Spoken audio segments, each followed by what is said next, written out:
Whenever you're out in the woods hiking, one thing that's always important to bring is water. No matter what you're doing, it's important to stay hydrated, drink water.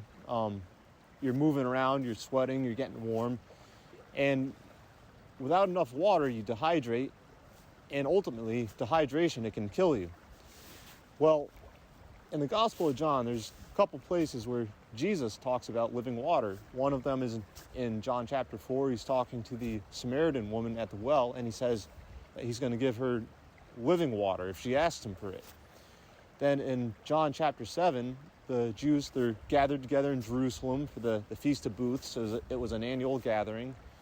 And John 7, verse 37 and 38, it says, "On the last day of the feast, the great day, Jesus stood up and cried out and said, 'Whoever believes in me, let him come to me and drink. Whoever believes in me, as the scripture has said, out of his heart will flow rivers of living water.'" Then in the next verse, verse 38, Jesus says that this living water that he's talking about is his spirit. So one thing that's fascinating, when the Jews said living water, one of the things that they meant by living water is flowing water. It's moving, it's active, as opposed to stagnant pond water. Like, water is just sitting in a swamp or a pond and it's festering with germs and parasites, and that type of water, it'd make you sick, it could kill you, it could give you a disease.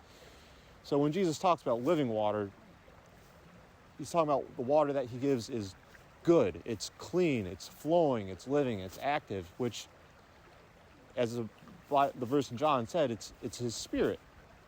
And so how important is it to come to Jesus daily and drink deeply of his spirit?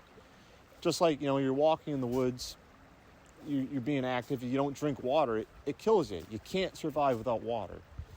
And how much more important us as Christians to go to Jesus daily and drink of his spirit. We cannot survive without Christ. If we don't drink from his spirit daily, ultimately we're going to dehydrate and we'll die.